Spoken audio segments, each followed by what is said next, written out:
People آج کی کہانی دو دوستوں کی ہے جو ہمالیہ میں رہتے تھے۔ ہمالیہ میں کیونکہ کافی موسم سرد پڑتا ہے تو اس موقع کا فائدہ اٹھاتے ہوئے اس سرد موسم میں یہ ہمیشہ ہائکنگ کے لیے نکلتے ہیں۔ موسٹلی ان کا چکر یوں ہی لگتا کہ ہمالیہ کے اونچائی کی طرف چوٹیوں میں کہ کسی نہ کسی ڈیسٹینیشن کے لیے نکلتے اور سردیوں کے سخت موسم کو فیس کرنے کے لیے ایز اے چیلنج اٹھاتے۔ اس بار انہوں نے کچھ ڈھلوانوں کی طرف جانے کا سوچا۔ یہ دونوں دوست ایز یوزول تیار تھے اور اپنا سارا بیگ پیک کر یہ نکلے۔ تقریباً شام ہونے والی تھی اور ان کے گھروں میں سب کو یہ وری تھی کہ یہ اس بار لیٹ نکل رہے ہیں، مگر ایسا کچھ نہ ہوا بلکہ ان کی ہائکنگ تھی کافی انٹرسٹنگ ہوئی کیونکہ یہ پہلی بار یہ سلوپس کی طرف گئے۔ اب ٹائم کافی لیٹ ہو چکا تھا۔ اراؤنڈ مڈ نائٹ کو یہ اپنے ایک سرائے پر پہنچے جہاں کا انہوں نے پہلے سے اپنے لیے پریپریشن کروا کے رکھی ہوئی تھی، بکنگ ہو چکی تھی، مگر کمرہ ابھی بھی کلیننگ کے لیے پڑا تھا۔ خیر ان کو ریسیپشن پہ بٹھایا گیا اور کمرے کو ریڈی کرنے کے لیے ویٹ کرنے کو کہا۔ سخت سردی کے باوجود ان کو وہاں پر باہر کی طرف ایک جگہ پر ٹھہرنا پڑا۔ ابھی جا کر یہ وہاں بیٹھے ہی تھے کہ انہیں خیال آئے گا کیوں نہ بھی ہوٹلز میں اسٹے کرنے سے پہلے، جو کہ اصل میں ایک سرایہ تھا گورنمنٹ کا، ایک ڈپارٹمنٹ آف ٹورزم کے انڈر تھا، تو ان کو آیا کہ کیوں نہیں ہمیں ایک آئیڈیا یہ تھا کہ کچھ فوڈ اور جو کھانے پینے کا سامان ہے جو فردر صبح نیڈ ہوگی وہ اس وقت ہی کہیں سے لیا جائے۔ لیٹ نائٹ کی وجہ سے صرف ایک ہی شاپ تھی جو آس پاس میں۔ اٹینڈنٹ نے آ کر روم تیار ہونے کی اطلاع دی تو انہوں نے اسی سے پوچھا کہ انہیں فوڈ کی ضرورت ہوگی صبح کے لیے بیگ پیک کرنے کے لیے، تو اس نے بتایا کہ اس وقت جو ایک ہی شاپ کھلی ہے اس پہ اس وقت کچھ بھی مٹیریل موجود نہیں ہوگا کہ جو اس کو انہیں تیار کر کے دے، یا پھر ان کو ایسے ڈرائی فوڈ چاہیے تھا جیسے like cookies and stuff like crackers and وائز but in the mean time یہ ہوا کہ ایک آدمی جو کہ انہی کی طرح ٹھہرنے کے لیے آیا تھا ان کے قریب آ کر رکا اور ان سے پوچھنے لگا کہ آپ کو کیا ضرورت ہے، کوئی پرابلم ہے تو آپ مجھے بتائیے۔ میں نے کہا کہ آپ کون ہیں؟ تو اس نے کہا کہ میں بھی اسی طرح یہاں ٹریول کرنے آتا ہوں اور اکثر یہاں ٹھہرتا ہوں، تو جو ہو آپ کو ایک شاپ ہے جو پہاڑ کے اس طرف ہے اور وہ آپ کو مل جائے گی، اس کے آپ کو سب کچھ ویسا مل جائے گا، dry fruit stuff that you can keep like from dry fruits to dry.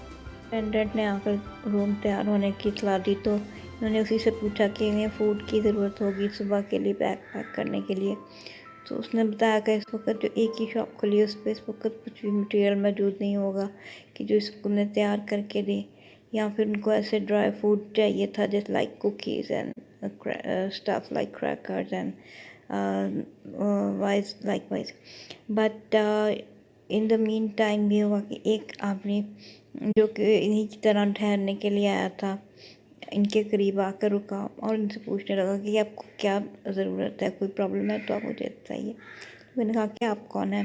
تو اس نے کہا کہ میں بھی اسی طرح یہاں ٹریول کرنے آتا ہوں اور اکثر یہاں ٹھہرتا ہوں، تو جو ہو آپ کو ایک شاپ ہے جو پہاڑ کے اس طرف ہے اور وہ آپ کو مل جائے گی، اس کے آپ کو سب کچھ ویسا مل جائے گا، dry fruit stuff that you can keep like from dry fruits to dry. پوچھا کہ کیا آپ اس طرف جا رہے ہیں؟ نے کہا بالکل ہم اس طرف جا رہے ہیں جہاں اسٹور ہے۔ نے کہا کہ آپ ساتھ اسٹور پر جا رہے ہیں؟ کہا ہاں یہی اسٹور ہے شاید جس کے لیے ہم نکلے ہیں، کیونکہ ہمیں اس جو بھی ڈیٹیلز تھی انہوں نے دی کہ یہ ہمیں نیڈ ہے فوڈ کی۔ اس نے کہا کہ اچھا ٹھیک ہے، اگر آپ اس شاپ پر جا رہے ہیں تو ان سے ایک چیز لینا مت بھولیے گا۔ نے کہا کیا؟ تو اس نے بتایا کہ آپ ان سے ایک فروزن کبابس ہوتے ہیں جو کہ ٹن پیکڈ ہیں، وہ ضرور لیں، وہ بہت ٹیسٹی اور مزیدار ہوتے ہیں۔ یہ کہتے ہوئے اس کے چہرے پہ کچھ مشکوک سی مسکراہٹ تھی۔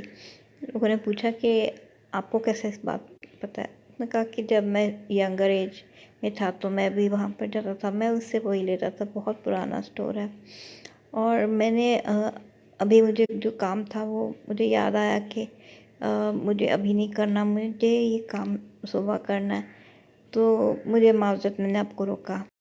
یہ لوگ اسٹور پہ پہنچے، بوڑھا شخص ساتھ نہیں آیا۔ انہوں نے اسی کبابس کے بارے میں پوچھا، اس نے فوراً نکال کے رکھ دیے۔ ان لوگوں نے اسے کہا کہ پیک کر دو، یہ انہوں نے پیک کروا ہی رہے تھے کہ ایک اور ایک آدمی جو تھوڑا پتلا دبلا سا تھا، پچھلے والے دروازے سے انٹر ہوا۔ کہا یہ کون ہے؟ تو اس نے کہا کہ یہ وہی ہے جو کباب تیار کرتا ہے۔ کہا کیا ہم یہ جگہ دیکھ سکتے ہیں جہاں پہ یہ کباب بنتے ہیں؟ تو وہ لوگ کچھ گھبرا گئے اور انہوں نے منع کیا۔ پھر بھی ہوا کہ انہوں نے بہت اسٹریس کیا کہ ہمیں دیکھنا ہی ہے۔ میں نے کہا ٹھیک ہے، اگر آپ یہ دیکھنا چاہتے ہیں تو آپ کو کل تک کا انتظار کرنا پڑے گا، اور نیکسٹ ڈے آپ آئیے۔ اسی دوران ایک خوفناک چیخ کی آواز آئی، اور اس کے ساتھ ساتھ اسے کچھ کاٹنے کی اور ہیمر چلنے کی آواز ہوتی۔ لوگوں نے پوچھا کہ یہ آواز کیسی ہے، کیا کسی کو مدد کی ضرورت ہے، کوئی پرابلم ہے؟ لوگوں کا نہیں آپ جائیے، صبح آپ یہ اسی وقت اپنی گاڑی میں بیٹھنے کے لیے تیار ہو گئے۔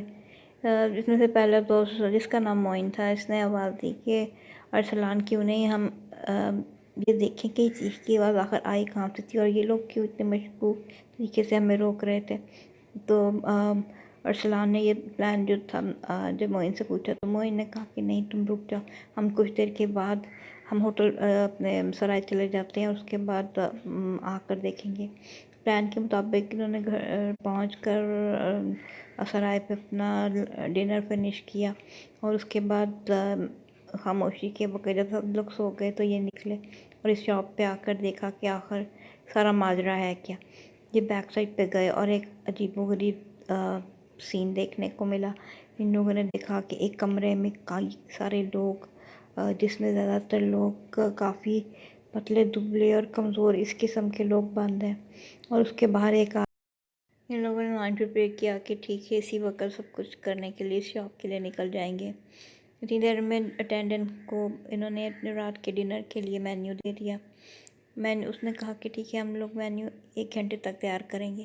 تو انہوں نے کہا ٹھیک ہے 1 گھنٹے تک ہم لوگ واپس آ جائیں گے اپنی شاپنگ کر کے۔ یہ نکل گئے، جیپ ان کی سٹارٹ ہوئی تو کچھ اٹک رہی تھی، سٹارٹ نہیں ہو رہی تھی، کچھ پرابلم آ رہی تھی۔ میں سے ایک دوست اترا، اس نے جا کر جیپ کو چیک کیا، اس میں شاید کچھ کاربوریٹر میں پرابلم آ رہی تھی۔ اینی وے کچھ دیر کی جدوجہد کے بعد گاڑی سٹارٹ ہوئی، اور یہ لوگ پہاڑ کے اس طرف جانے کے لیے نکل پڑے۔ پہاڑ کے بھی اس طرف جا ہی رہے تھے کہ راستے میں ایک آدمی نے انہیں ہاتھ دیا۔ یہ ایک بوڑھا شخص تھا۔ انہوں نے سوچا کہ شاید اس کو کوئی مدد چاہیے، تو انہوں نے فوراً گاڑی روکی۔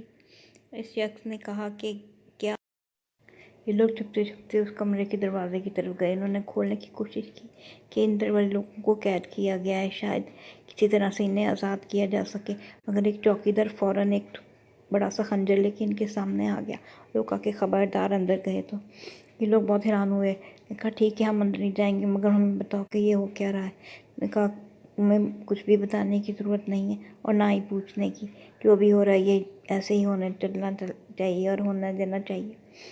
انہوں نے اس کو ارسلان سامنے طرف کھڑا تھا، معین نے پیچھے سے اس کو دھکا دیا اور وہ نیچے گر گیا۔